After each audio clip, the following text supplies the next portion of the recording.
Hey everybody, Pete A. Turner, executive producer and host of your Break It Down show.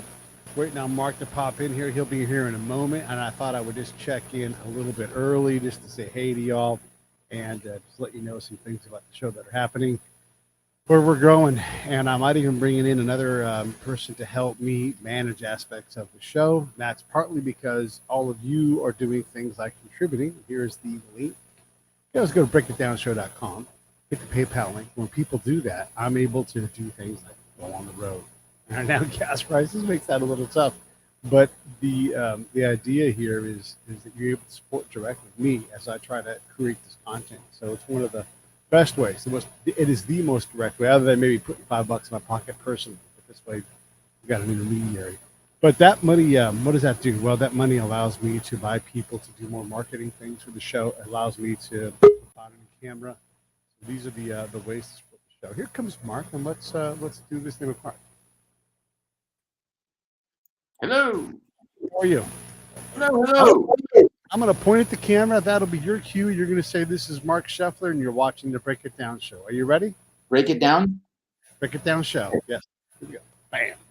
Hey, this is Marc Sheffler, and you were watching the Break It Down show. I was just talking to the audience. You know, one of the things about the modern time, and you've been in show business for forever. I mean, for a long time, right? So one of the things, like here now, you can reach directly to Pete, the person who creates this show, who takes an hour and tries to entertain and inform, and you can directly, like, we don't need Warner Brothers, we don't need Capitol, we don't need United Artists even. You can just go directly to the person, whether they're a comedian, a musician, a podcast creator like I am, any kind of a storyteller. And it's an incredible thing. When you look back to when you started, and some of the earliest known stuff for you is the early 70s, right? Yeah. How is it any different, do you think, for real, or is it just a different form of the same thing? Well, it's different and it's the same. I know that sounds like a cop-out answer, but I'm going to explain it. Please It's do. the same in the sense that in order to achieve any level of real success, and I'll define that. I'll say that being successful in the entertainment business means that that's all you have to do. You don't have a day job. You're not a waiter. You're not. I mean, nothing wrong with those jobs. But I define the initial level of success is when that's all you have to do to get by in the world. Right. Okay. And then obviously incrementally it goes up from there. So in that way, it's very much the same. The process by which people accomplish that has expanded. And which what I mean by that is when I was coming up, I began my career as a stand-up and an actor, and the kind of venues were limited, right? You could do commercials. I was an actor in New York, so you could do commercials. You could audition for Broadway. You could audition for other plays. And then you could work little clubs and do stand up, or if you had a name, you could work bigger clubs or the Catskills or Vegas or whatever. Now, you can achieve a level of notoriety on YouTube or Twitter or Instagram or TikTok or Grindr, I guess, if that's where your head is, and you then monetize that. So I think the ability to monetize things has greatly expanded.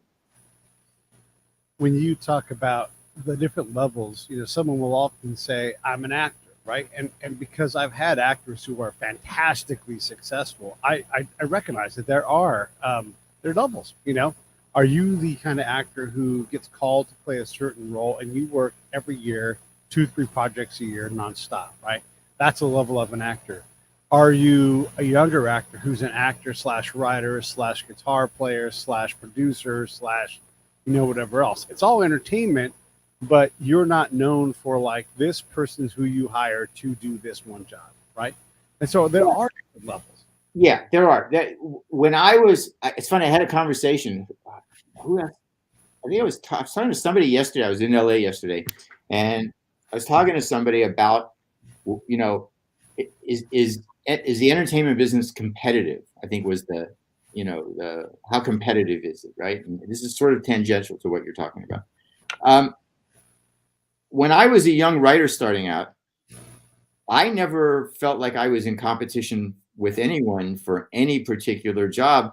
I always got the impression that because of the process in getting a job, that people were hiring me because they wanted me. Because the way you would get a job, the way I got started in television writing was I had an agent and a manager, and during about a month before pilot season, 1977 pilot season, they sent me out to meet producers and studios and network people. They would have just kind of like a meet and greet, right? The agents and managers would routinely send their new crop of talent out to meet the people who could hire them potentially.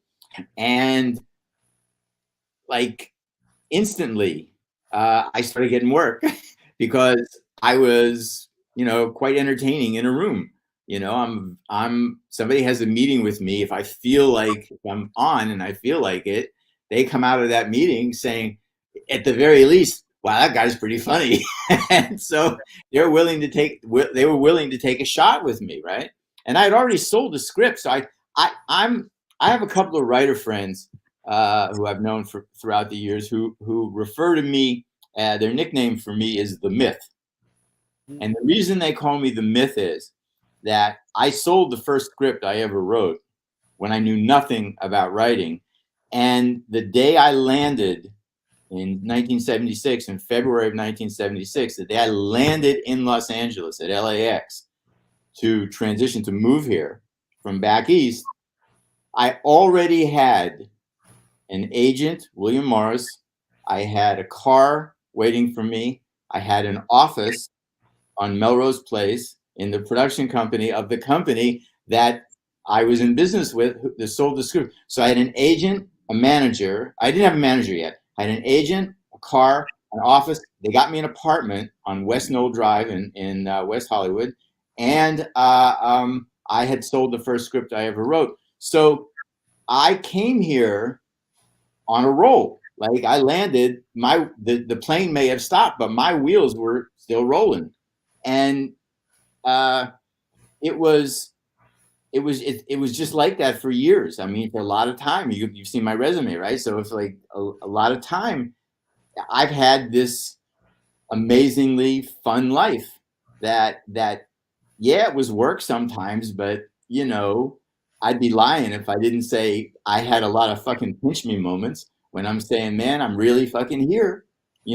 I'm really here. I stood in a room once on a show I was working on, and I looked this way, and there was Denzel Washington, and then I looked that way, and there was Tom Cruise, and then I looked that way, and there was Jack Nicholson, who was walking in my direction because the guard who let him into the studio pointed to me and said, "That's the guy you need to talk to." So I've had so many moments in my life when Steve Martin took me on a tour of his art in his house because he was a guest on a show I was working on. I mean, I've had so much stuff and that even doesn't even count the stuff that came from Last House, right? So I've had this charmed existence, man. I'd be lying and blowing smoke up my own ass if I didn't say that I was a lucky son of a bitch. I left college in 1969. I was going to LSU. I actually went to school with David Duke, right? So I left college. I had three life goals, man. Three. That's all. 19, leaving school, three life goals. I wanted to smoke as much weed as possible. I wanted to sleep with as many different women as possible. And I wanted to make just enough money to afford the weed and the women. So now at my age, in my career, and my honest to goodness for real, I've already done that kind of resume. I look back and I say to myself that I have greatly exceeded my own expectations. So that's why I smile a lot. I'm a happy guy all the time. Yeah. Well, one of your peers is Robin Williams. You guys kind of came That's up correct. together. Yeah. And you were even friends. Maybe not best friends, but you were We were friends. not best friends, but we were pals for sure. Yeah. Do you get in the spot, because that's the good things, right? But like, do you look and see, man, two more shakes of luck and I could have been Robin, and then him. You know something? I've never. I don't. You are who you are. Like it's not. Nobody could have been Robin but Robin. Let me just say that up front, right? Robin Williams was the purest natural performer I've ever seen in my life. He just, when he wasn't performing, he was uncomfortable. He was just, and he was a sweetheart. He was an absolute sweetheart of a human being. And I will tell you a story that kind of enumerates that. My father used to come and visit me from Pittsburgh, where I grew up. And he would come out and visit and hang out and love going to the Comedy Store and the Improv and, just kind of being around it. So he had met Robin pre-Mork and then saw him immediately after Mork came out. So he knew Robin before Mork, right? So my dad and I were standing on Melrose outside of the Improv one night, and I look up the east towards the Crescent Heights, Fred Siegel area, and I see Robin walking down Melrose towards the Improv. And as he gets closer, I see that he's got something rolled up underneath his arm. So he gets up to us and he sees my dad and he just goes nuts. He goes into that Shakespeare thing. Sir Sheffler from the East. What news of the war, sir? What news? How goes it? And he just, my dad is like laughing his ass off. And my dad said to him, Robin, what do you have under there under your arm? And Robin unrolls People magazine, the first one he was ever on, the one that has him dressed as Mork, right? About him, because he had just maybe 2 weeks earlier, broken unbelievably wide. Yeah. Well, my dad sees it and he said, Robin, I'm going to go out. I'm going to leave here right now and go out and buy one. And Robin said to my dad, Mr. Sheffler, you don't have to do that. Just take mine. I can get as many as I want. And here, and he pulls out a pen and he signs it to my dad.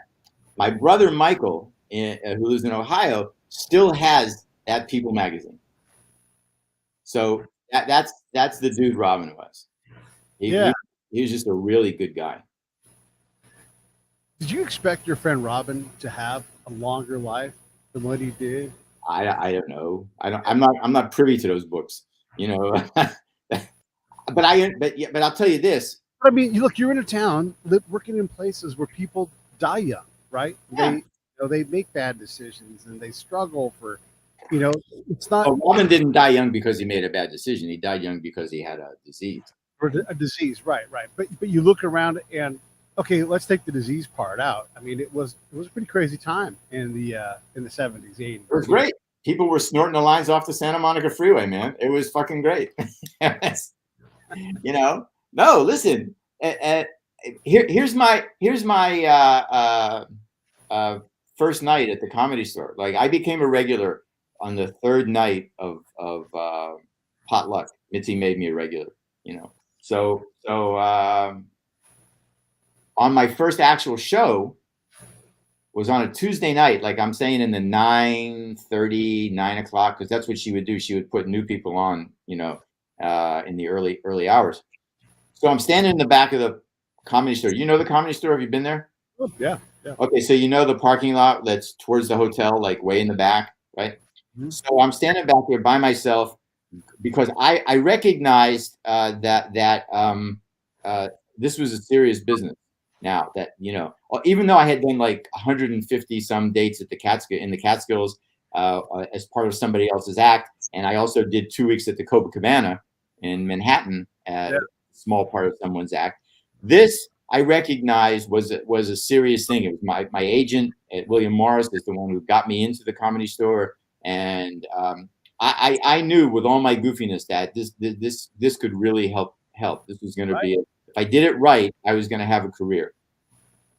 So I'm in the back of the store outside, and I'm smoking a joint, and I'm really nervous because all those reasons.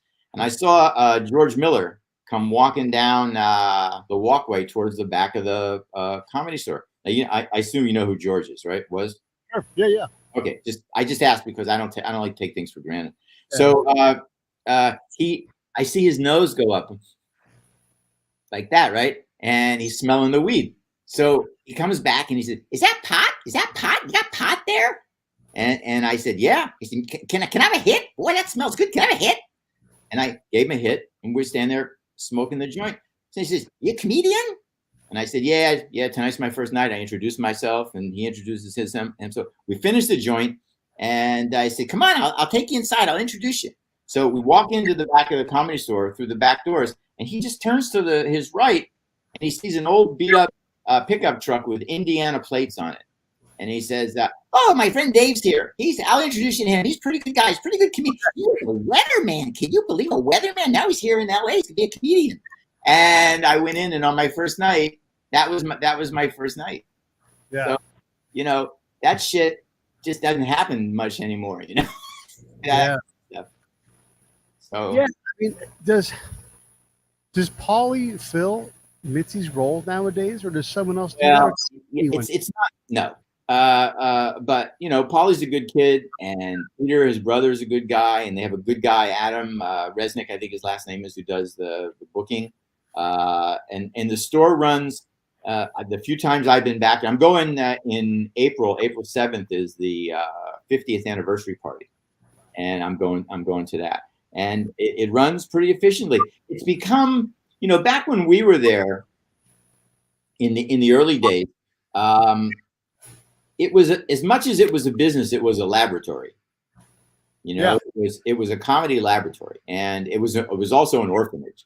Because once I was there, I realized, first and foremost, I was finally in a place where I didn't have to explain myself to anyone.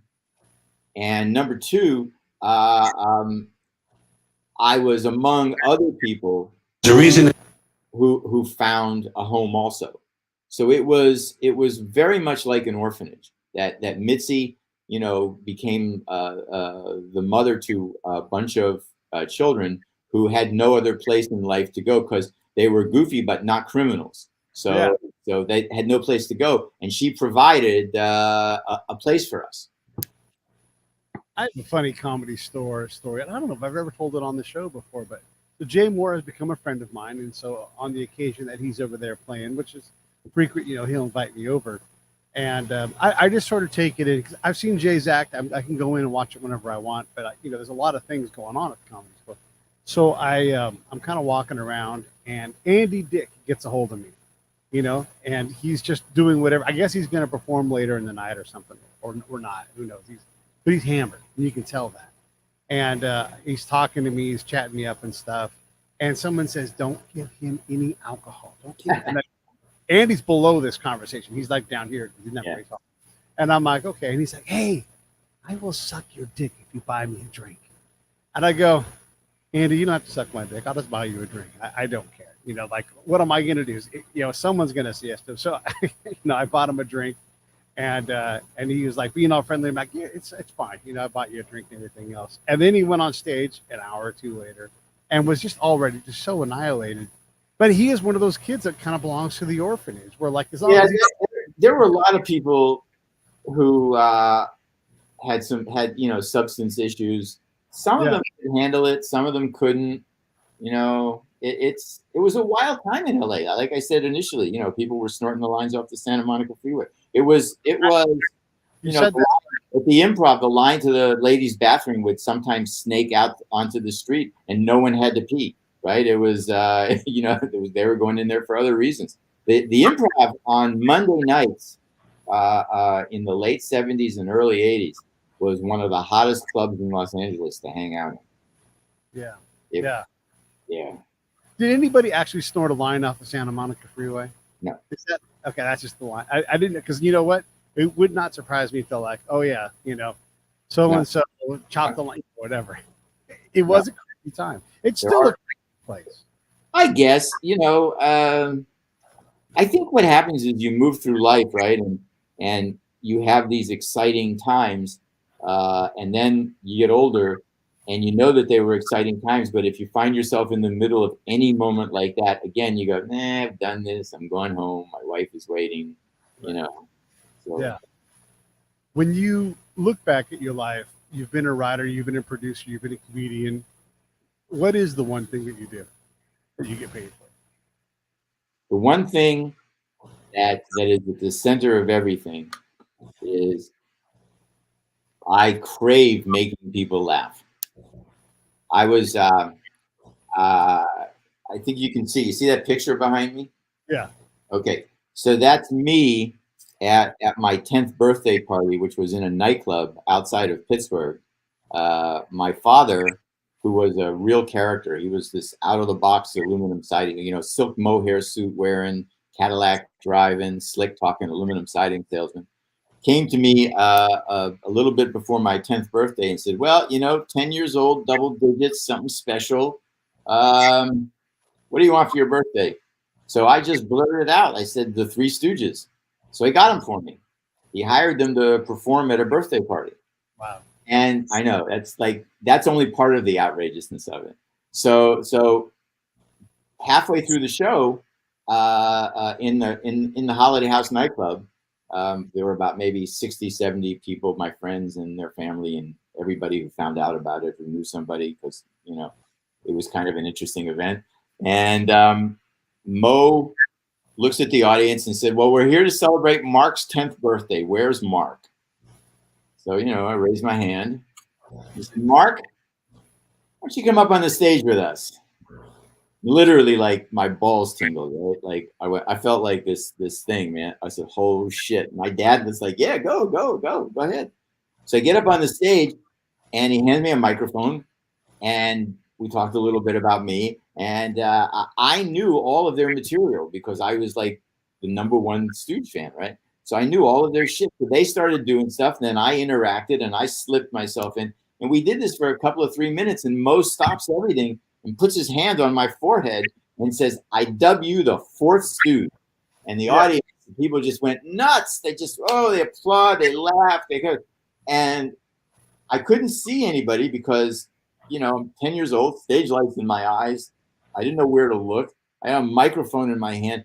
But when they were applauding, I'm closing my eyes because I'm doing a little sense memory, right? They started to applaud, and I felt this warm tide, like, just come from the audience and just embrace me and hug me. And I said to myself, I want some more of this shit. This is it, man. So I think looking back, that's the moment where the gears, where I switched gears and I said, this is what I want out of life. This standing on stage, there's still nothing like it, man. This standing on stage. Back in the old days, but it's hard to kind of get my. Going crazy over here. Sorry. No, it's okay. I'm We wrestling. good? Yeah. Shall I continue? Yeah, continue. Yeah, I was saying that for those of us for whom this is our thing, that's standing on a stage with a microphone in front of a bunch of people and making them laugh and hearing that and getting that immediate response. There's like nothing like it. It's just, it beats everything. So I'm just thinking about the Three Stooges. I mean, obviously, that moment is critical for you. But I mean, could you even process what it means? Like, did you continue to meet them and you figure out your life? Like, you're like, oh my God, I met the Three Stooges. I mean, that would be such a big thing at 10 years old to meet your icons. okay, so yes, but my father was good friends with a lot of Pittsburgh Pirate baseball players at the time, right? Like, good enough friends that we used to go to the baseball games at Forbes Field, and we never had tickets. My dad would just walk. We just walked right in through the front office and then into the stadium.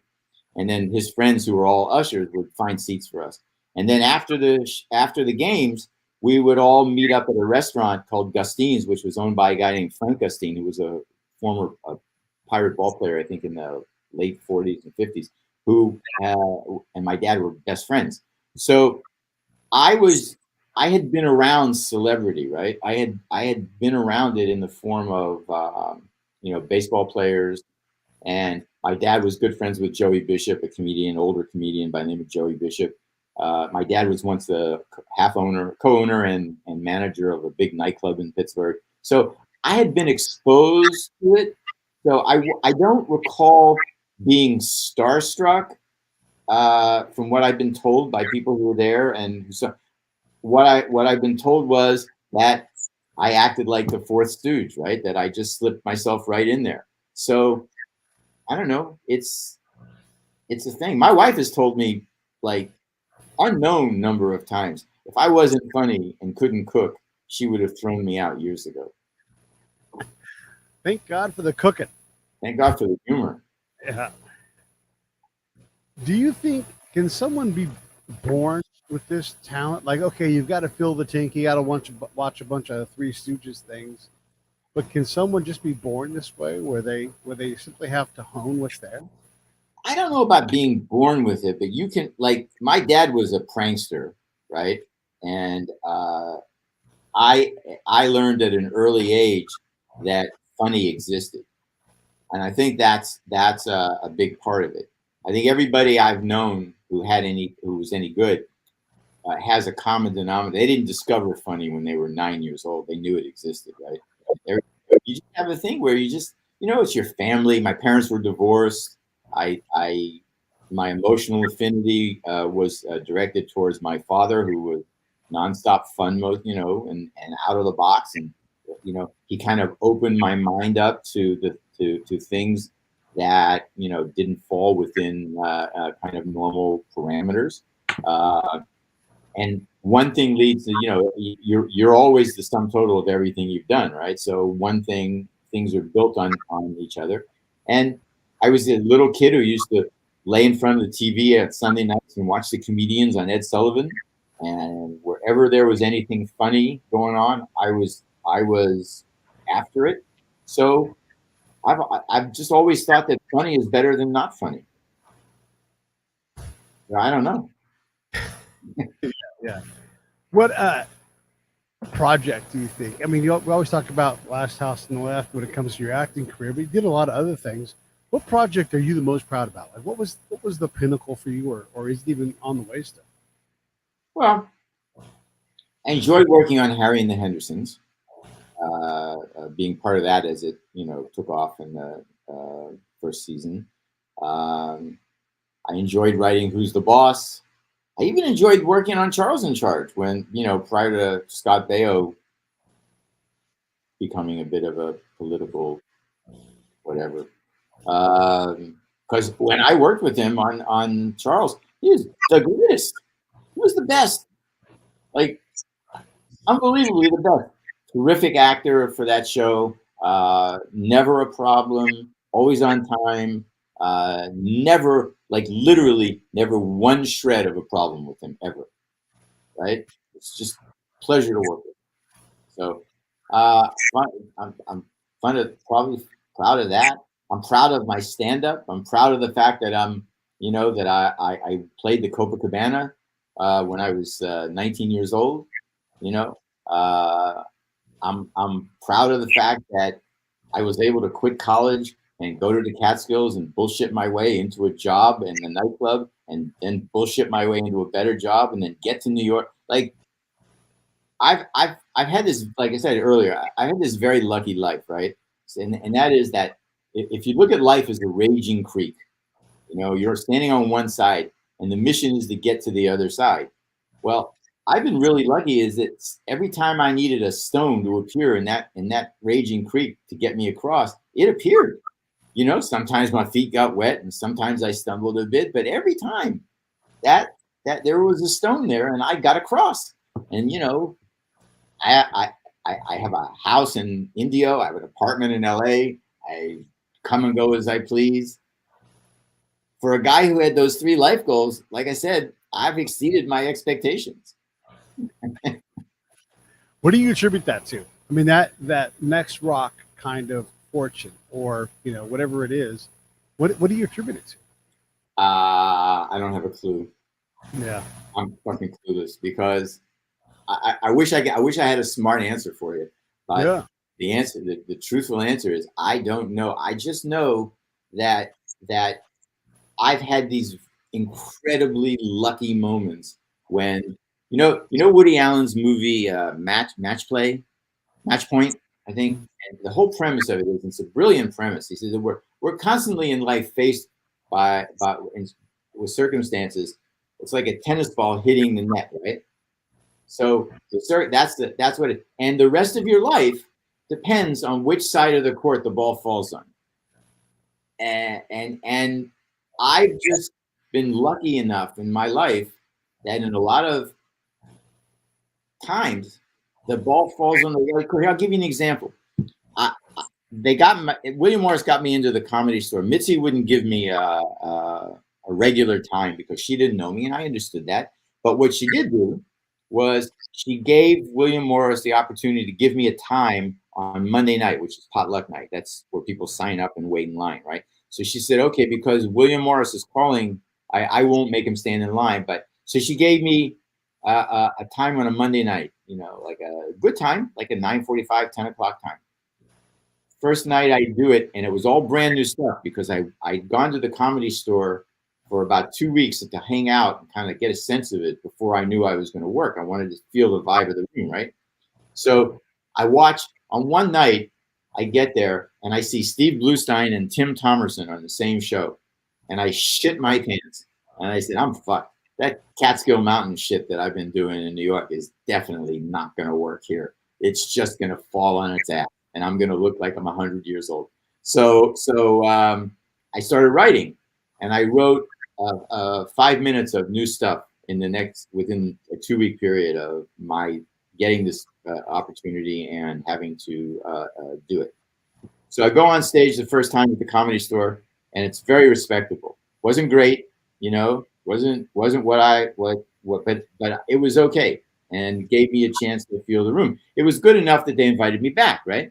So I go back the second time, having done some rewriting, and it's incrementally better. They invite me back the third night, and here's where that stepping stone I was telling you about. I go on stage. I get a time slot. I think it was like 10:30, which is fucking prime. That's a prime spot.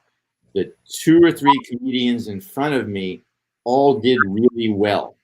So I knew that the audience was up here, and all I had to do a good show was hold them there. I didn't have to really do much. I just had to keep the ball rolling, right? So I go on stage, and I did 5 minutes. I squeezed every fucking laugh out of that 5 minutes that there was. There was like dust. There was like word dust on the stage. There was nothing. Every joke, every laugh that could have been gotten out of that 5 minutes, I did. Audience applauds. They announce my name. The audience keeps applauding. And I walk off the stage, and there's Mitzi sitting in her booth. She was there to showcase somebody else. So I had made it a point in the time that I was there to like fall in her eye line, not bother her, but kind of fall in her eye line, say hello, but that's it, no conversation. So I went up to her booth. I looked at her and I said, Mitzi, does it have to get any better than that? And she just looked up at me and said, all right, Mark, call in for spots. And that's how I became a regular. So there's a stepping stone. You see, there it is. I saw it, and some people might have been afraid or nervous or shy or like reticent to go up to her, right? But thankfully, I had done 2 weeks at the Copacabana, and I'd done 150 club dates in the Catskill Mountains. Yeah. And my father was a legendary aluminum siding salesman. So it wasn't in my DNA to not go up to her. And right. So that's what I mean. I've had many of those kind of moments in my career, and I have tried to capitalize on. I had Rob Paulson on the show, and he's a voice actor primarily. Funny musician, all kinds of stuff. he does voices for cartoons primarily, and he's brilliant at it. He just has a great voice. A great gig. Yeah, it's a great gig. And one of the things that he was saying is like, every performer hits a point in their career where you think, well, that's it. I'm probably done at this point. The energy has left your career. You're struggling to find things, and it's going to take something else that you don't control to get you to the next level. Did you hit that? I mean, I Yeah. think across your river. I hit that in writing, in television writing, where I reached the point where I said, yeah, I'm probably not going to be on any writing staffs anymore. And, a lot of new people. I have one TV show that my partner and I have a producing partner who was once the president of Paramount, Gary Hart. He and I are trying to get something, but I'm writing a book. So, I'm going to I'm writing a fictionalized version called Those 7 Years. And it's a fictionalized version of 7 years of my life, a certain 7-year period of my life. So, Yeah. you know, When you're coming up, Catskills, prior to the Catskills. I mean, look, parents don't want to see their kid take off and go try it at in L.A. or try it in the Catskills, or hey, one day I'll be at the Copacabana, Ma. I mean, it freaks parents out, right? They love you, but my father, he was all for it. really, okay, yeah. My father, when I decided to go, well, listen, when I quit college in 1969, right? I went back from Baton Rouge. I went back to Pittsburgh to talk to my dad and to tell him I was coming to California. And my father said to me, "You'll end up in California. But my advice to you is go to New York first." And my father said to me, "If you go to New York and you learn the things that you need to learn in New York, when you get to California, it'll be a whole different trip for you." And my father was so fucking right. I listened to him because the relationship that we had was such that I knew he was a smart guy, and I had a tremendous amount of respect for him because I had seen what he could do. Right, like I knew his mind, and I knew that he was always thinking about how to make the deal work. Right, and whatever he was seeing and whatever advice he had, I never viewed it. It was like, well, this is your generation. I don't have to listen to you. I do what I want. No, he was right. He said, go to the Catskills. He said, I'll give you some money. I'll stake you. You won't have any problems. Just go there, find yourself a job, and stay in that Catskill Mountains. And if you're doing well, your journey, your life journey will take you to New York. And boy, was he right. I stayed in the Catskills for about 9 or 10 months. Got friendly with a comedian by the name of London Lee, who was kind of a big shot comedian on the East Coast back in that day. A lot of TV appearances, and he was very popular. And we became friends. One day, I'd been at the Raleigh about 9, 10 months. London came to me and said, "Hey, listen, Frankie, my road manager is leaving, and if you're interested, you can have the job, and I'll move you to New York, and I'll set you up, and this is what I'll pay you." And so I thought to myself for about a minute, and I said, "Fuck yes." And once again, my dad was right. And so it was the energy, right? It was like I didn't do anything except walk my path, and along my path came these opportunities, and I'm lucky. There's another stepping stone right there. I can't explain that, except that that's my life, and that's past, so I know it's true. When you are playing the Copacabana, that's one of those pinch yourself moments, right? Like you've done this. Like this is as done as it can be. Like I have stood on the stage at the Copacabana with a tuxedo on my body and a microphone in my hand and told jokes. Yes, I've done that. And I don't think there is a Copacabana today. Like someone always revives it and everything, but it will never be that Copacabana again.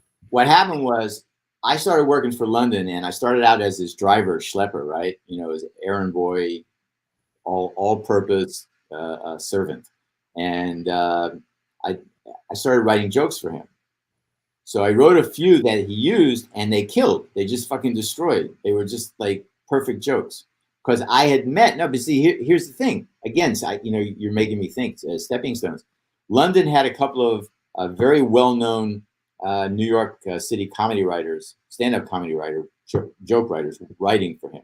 One by the name of Jules Kleinhaus, who went by the professional name of J.K., who used to travel with London. And the other one was a very well-known guy named Sherry Cloth, very kind of East Side, Sudden Place, Upper East Side kind of guy, but the number one stand-up writer in New York at the time.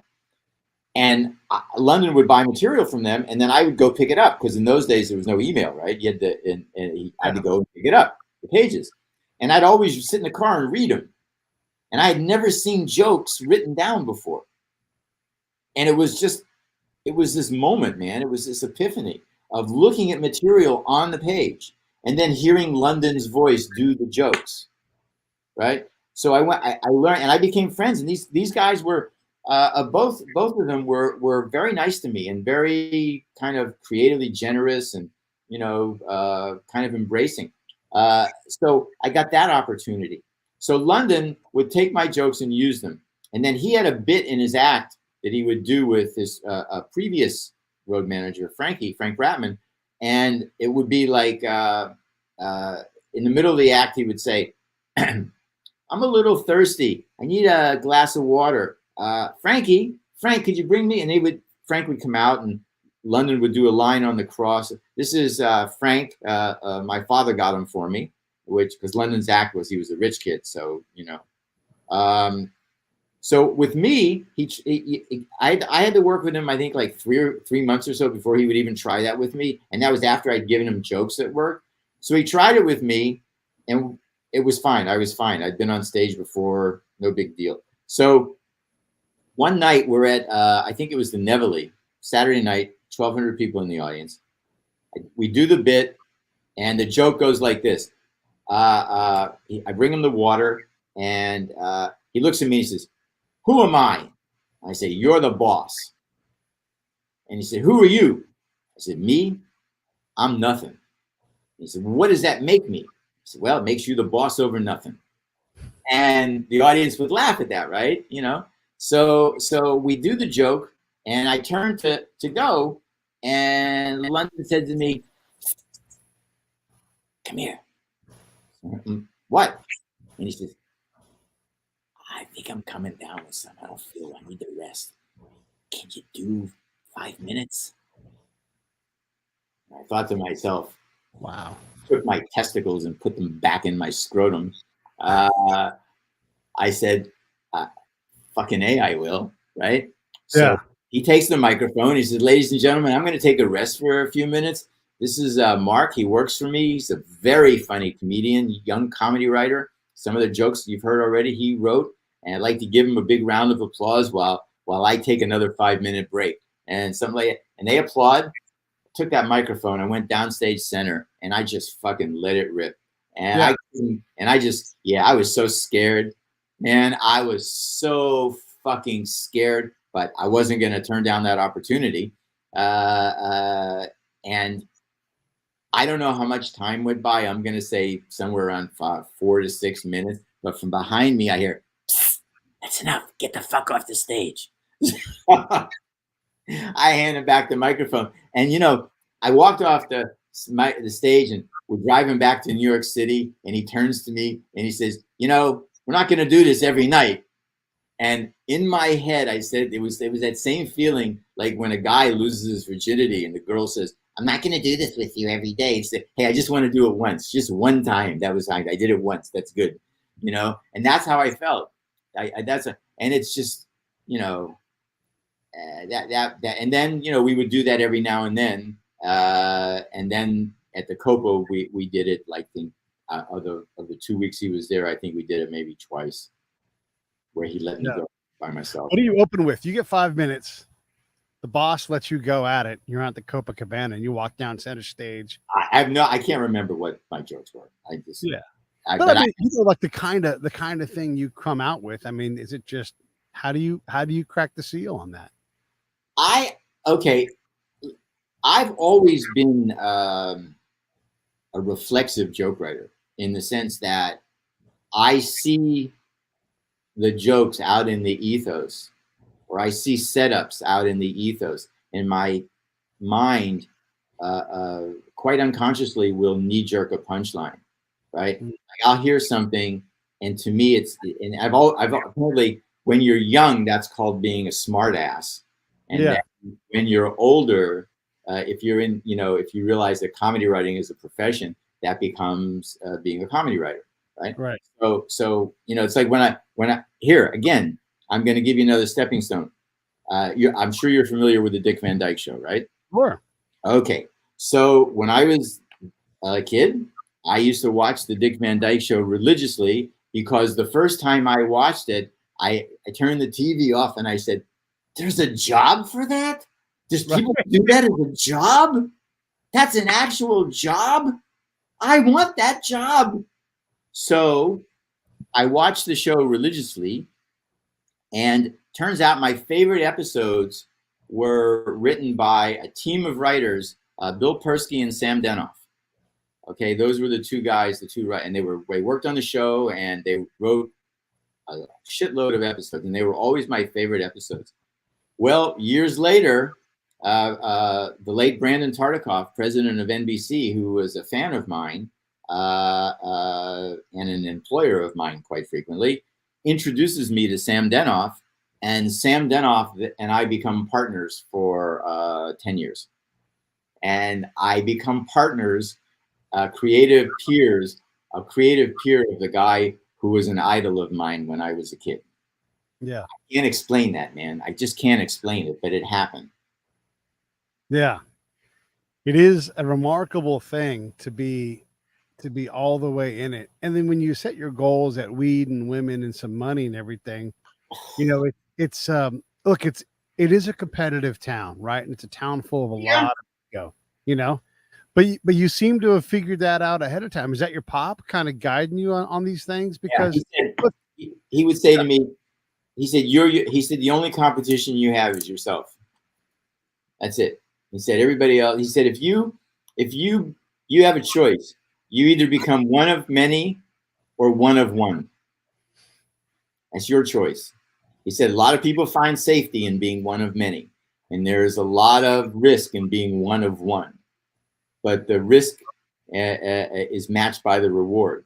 So he said, just walk your own path, man. Just walk your own path. Which is scary, by the way, like that's, but if you're willing to do it, we had Michael Uslan on the show the other day, and he has this other improbable thing where he's like, everybody is going to love Batman because I love Batman. And he goes out and he buys the rights from, I think it was Warner Brothers, because they weren't into comic books. They gave him the rights for free. They said, look, Creepshow is not worth anything. And he's like, then just give me the rights. And they said, all right. And they, smart guy. They did. And he went out and made a movie and made money. Right. And so, that's remarkable already. But one of the things we were talking about is there was a time in Hollywood where, heck, you guys would be, I think all the Three Stooges lived to be about maybe 72, if that. It wasn't a town full of long lives for a lot of people because of the martini lunches, the smoking, and all these things. But these days, you can work as much as you want for as long as you want. I talked to Donnie Most on the show one time, and he's like, I may work for another 10 years. That puts him into his 80s. Engelbert Humperdinck still working. Johnny I used to write lines for him. I worked for Engelbert. Oh yeah. Johnny Mathis. I got Engelbert. These guys are all still working. Yes. Yeah. It's remarkable. So what do you want to do? Like what's next for you? Well, here's the thing. What's next for me is writing this book. That's my thing, and my El Yid stand up. But as you can see, my beard's a lot shorter now. Did you watch the video I sent? I did. Yeah. So my beard's a lot shorter.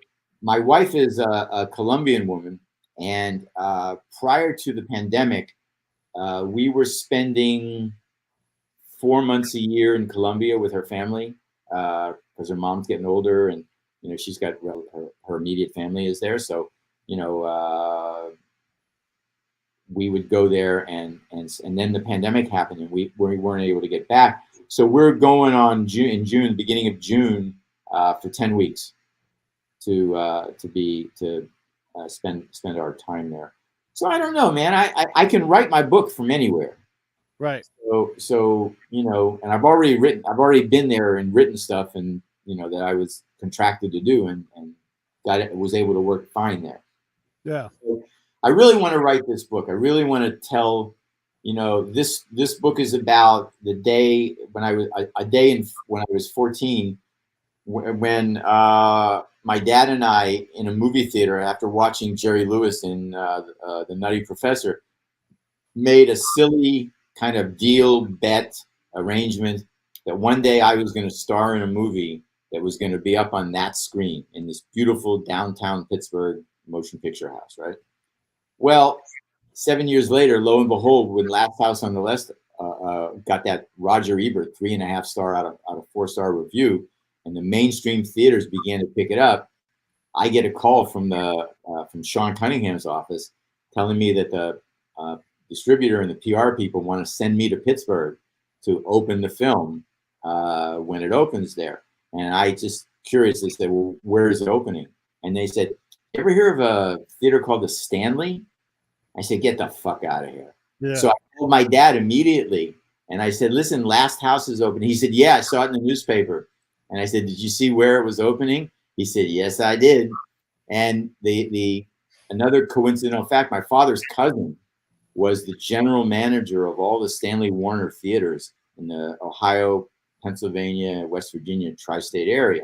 So we had these family passes that, you know, that we had. We used to go to all of them for free. So we were in and out of those theaters all the time. But the Stanley was where my cousin Larry's office was, and that's where we would go mostly. So the book I'm writing is about the journey from the time the kid makes the promise until he and his old man show up at the premiere in a limo, and it goes through my life in New York and the Catskills and all that shit. So that's my book. I love it. The Catskills. That's not a reliable path to Hollywood anymore. It's a different thing, but I think there are more non-existent compared to right. I where- mean, like there might be a comedy club somewhere or something, but it's not the same thing. No, I got there. My time there was kind of like in the last trimester of it, right? I was there in '69, so that was the beginning of the last part of it. But at the same time, when I was there, it was at its height. I mean, every hotel that was supposed to be booked solid was booked solid, and you know, it was quite an experience. And once again, my dad was right. But if you're developing a soft shoe 2-man comedy act, where do you take it? Cruise ships? Where do you go to develop yourself if there's not a Catskills anymore? That depends on what you want to do with your career. And, Yeah. and I tell younger comedians this all the time, you know, from other parts of the country. And they say, well, I'm here in Austin, man. And, you know, we got this great comedy scene. I said, yeah, it's a great place to write some material and maybe put 5 or 10 or 15 minutes together. But listen to me when I tell you this, you will have no career in Austin. The only place to have a comedy career, there are 2 places, New York and Los Angeles. And That's right. every other place, including Chicago, you're just warming up to come to New York or Los Angeles. And if you don't accept that, then okay, have fun on those cruises. But because that's the truth. You can be a comedian in a lot of places. You can earn a nice living in a lot of places. But you can't have a career in show business unless you're in New York or Los Angeles. That's an immutable fact. There are comedy clubs in Amarillo. Yes, You there can are. be the best comedian in Amarillo. You can be a headliner in Amarillo, and maybe even, you know, in other parts of, you know, in Lubbock, right? But you're right. You got to be able to book nights and make people laugh in the big leagues, and that's LA, and that is in New York. But you see, that's the thing. All those other places, I've talked to people from there who have gotten to the pinnacle of that comedy scene, right? Yeah. And what they don't understand is that's not really a career. It may be the foundation of a career, right? Sure, It may sure. be what brings you to a career, but the only time you actually have a career, when I started out, if you went on the stage, if you were regular on stage at the Comedy Store, and you showed any potential whatsoever to have a real career, within cosmic seconds, some serious representation wrapped you up. David Letterman, wrapped up by Rollins Joffe almost immediately. Robin Williams, Rollins Joffe, Larry Bresner, my late pal. Okay, Charlie Joffe, my late pal. Jeff Altman. You know Jeff Altman? Sure, yeah. Another guy on the Letterman show all the time. Okay, Jeffrey was managed by a company by the name of Marty Litke, a big-time TV agent, had writers and actors and producers. Well, Jeffrey, I was there about a month, and he came up to me and said, my manager wants to talk to you. And I said, okay. And guy came up, introduced himself, and said, we'd like to represent you. We know you're also rep by William Morris. We work with them all the time. I know your agent. Pilot season is coming. So if you're interested, let us know and we'll prepare the papers. I knew this was a big time management company. I was there maybe a month, right? So that's the way it worked. Everybody I know who had a career, they went on that stage, and during the week it was populated, much more so than the Improv at the time, that it was populated by agents and managers and studio people. The Improv was a hangout place. I love Bud. I've known Bud since New York, so he's a dear friend. But the Comedy Store was this place where you could really move your career. Not that it couldn't happen at the Improv, of course it could. But then all of a sudden, now I have an agent and a manager. Now I'm going on those meetings I told you about, right? And other people are bragging about me. See, that's the thing. You never should talk like about yourself. Let other people talk about you. That's the thing. And when that starts happening, so I don't know, like I've been to the Comedy Store and it's mostly audience now. It's very much a business, not that laboratory like it was, like I mentioned earlier. For us. I talk too much, I know. Yeah, actually not really at all, because you're the guest. Okay. And what you're saying is great, because it's still possible. And if there are, let's say there's 1,000 jobs in comedy in Hollywood, right? And maybe there's 2,000, but there's not 3. You're writing, you're performing, you're acting, whatever it is that you're doing, producing something, that's it. And so, yeah, if you are the biggest guy in Amarillo, you've got to, it's like boxing. You've got to find a way to get up a weight class and hit hard. Yeah, everybody I know, I think this is true. Everybody I know who went on to have real careers, I don't think anybody, for the most part, maybe a couple, came to LA and then said, well, I'm in Hollywood, I'm going to be in show business. I think people came on something, right? Like I came on that movie of the week that I sold. Robin came down here because he had stuff going. Some people did, and they did okay. Nobody is in competition with anybody else. If you're really good at what you do, then people want you for you, not because you're better than this guy. Yeah, it's not. You just got to work on yourself. Find your own voice. That's the most important thing. If you're a comedian, that's the single best piece of advice I could ever give anyone, is find your own point of view and your own voice. That's what you need. I'm going to see Dave Chappelle into April at the Hollywood Bowl. So first off, Hollywood Bowl's 100th season. Hollywood Bowl is a venue. Dave Chappelle, it's an incredible thing, and he really is one of these special comedians in that he is pushing all of us, like a great comedian's supposed to. Is there a better comedian out there than Dave Chappelle right now, or is he sort of the what's the metric? Well, yeah, I mean, that's it, right? Like, how do we want to define that? But who out there is, he's more like today's Dick Gregory. Okay. All right. He's more like that. And I like Dave Chappelle. I don't know him. I've never met him, but Sure. I've seen his specials, and I do like a lot of what he says. But there's a young comedian, you know, John Mulaney. No, I don't. There's a guy. Yeah, he's on the writing staff of Saturday Night Live, and he's hosted Saturday Night Live a couple of times. I've seen him live at the Comedy Store. He's terrific. He's fucking terrific. He really gets it. I haven't really, you know, I this sounds oldie, but I remember us and Robin, and you know, because it was a rite of passage for all of us to be on the same night as Robin. You know, that was you weren't really a regular until you'd gone through that ring of fire. Because Robin literally, if Robin did a show, you could strike a match and it wouldn't light because he had sucked the oxygen out of the room. Right. Yeah.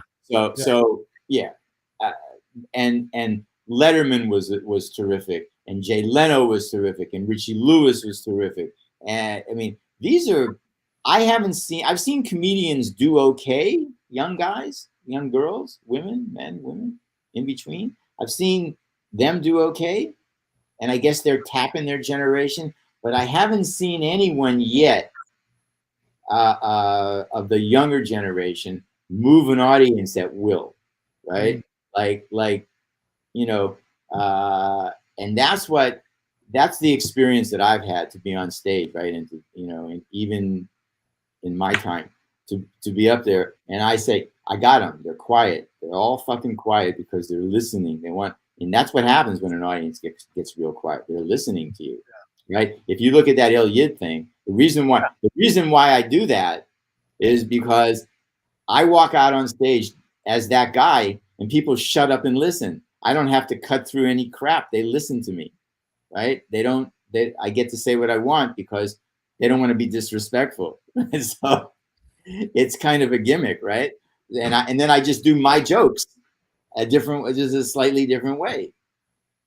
I love it. I love it. And that thing that you saw, 60% of the material, the stuff that was getting applause, I had never done in front of an audience before.